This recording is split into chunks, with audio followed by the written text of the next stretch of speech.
नमस्कार जय जगन्नाथ पुणी थोड़ा स्वागत करुच्ची आपण प्रिय चैनल स्टडिंग विथ माइंड जो थे हाईकोर्ट तरफ आउ एक वैकेंसी आसी किछि दिन पूर्व मु गोटे वीडियो छाड़ी जो थे कि 35 वैकेंसी आसाला जोटा कि स्टेनोग्राफर थिला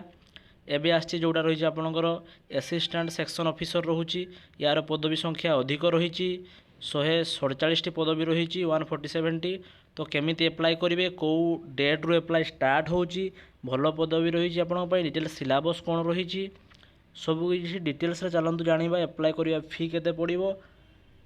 तो डेरी नक वीडियो स्टार्ट करवा तो नुआ थे चैनल को सब्सक्राइब करूँ एमती नुआ नुआ वीडियो पाइबापी और आम सहित जोड़ी रुहतु लेट स्टार्ट द वीडियो। तो देखिपे नोटिफिकेशन रही जोटा कि आपंकर recruitment to the post of assistant section officer तो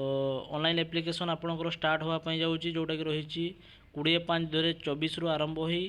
रहा 18/6/2024 पर्यंत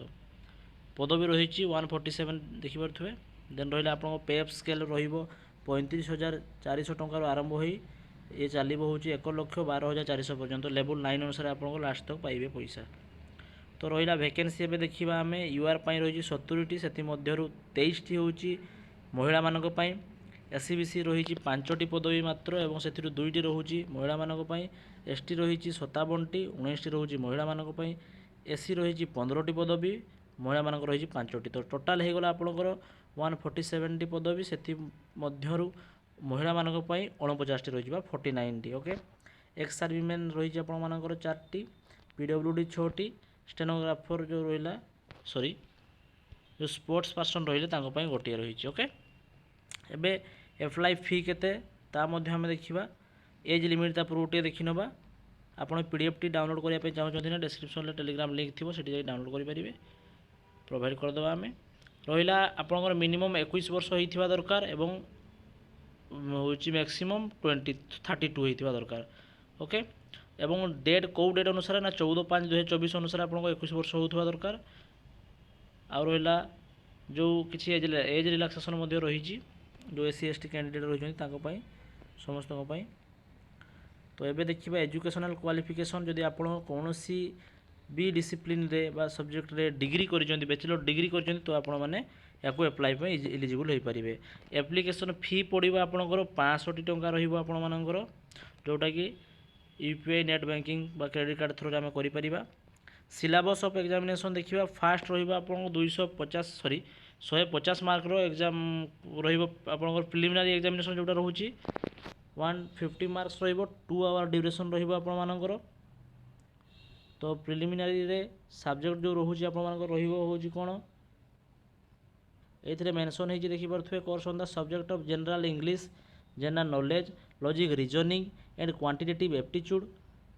इन the preliminary examination test there shall be 150 mark number objective type question रहिबो मल्टीपल चॉइस रहिबो जोटा कि आपनकर कौन कौन मु कहि देली मध्ये या टीपी रखंतु जो द्वारा से रिलेटेड आप पढ़िले ही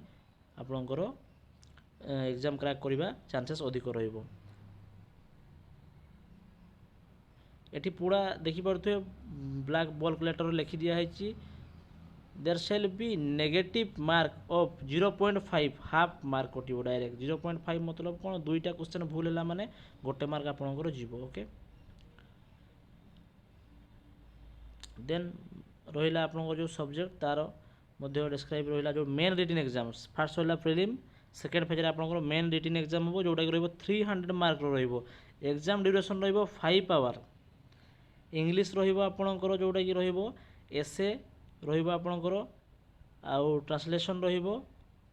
रिलेशन एंड ग्रामर ये सब रहिबो 100 मार्क रो 2 आवर रहिबो इंग्लिश रो मैथमेटिक्स रहिबो सेमिति arithmetic algebra mensuration statistic and probability रहिबो 100 मार्क रो 2 आवर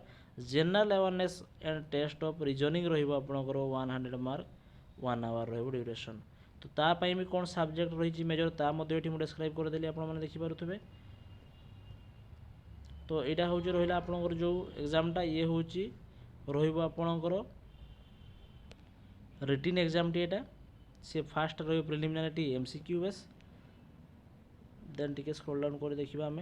जो रहा आपणकर सी आउ रहा कंप्यूटर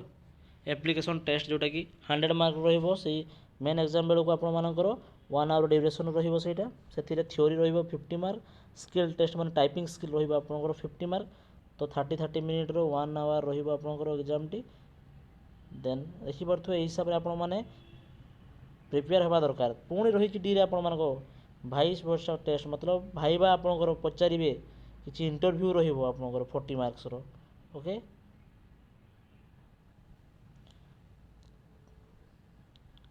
ठीक अच्छे बुझिपारे आउ सेंटर रहा जो आपंकर एग्जामिनेशन जोटा कि preliminary may be hold in all the 30 district of the state of Odisha तो आम ओडिशार जो 30टा जिला रही तो सही भितर आपर पड़ो जो जो डिस्ट्रिक्ट आप बिलोंग्स करुँच तो सही डिस्ट्रिक्ट अनुसार आप सेंटर पड़ो अदर एलिजिबिलिटी क्राइटेरिया आप तो जानते सबकि एगुड़ाक देखने सब एग्जाम एगुड़ाक रिक्वायरमेंट रोचे इंडियन सिटीजन होते ये सब एगुड़ाक तापर सर्टिफिकेट वेरिफिकेशन डॉक्यूमेंट वेरिफिकेशन रहा तो ये थी आपंपाई किसी इनफॉरमेशन जोटा कि मुझे जनईदेली आप देखिपे कौ हिसाब से रहा तार क्राइटेरिया 3-4टी एग्जाम हम बहुत भल भाव पढ़ार अच्छे और पदवी भल रही सैलरी पैकेज आपर भल रोचे ठीक अच्छे भिडियो भल लगे कमेंट मध्यम जनइबे एमती नुआ नुआ भिडियो धन्यवाद जय जगन्नाथ।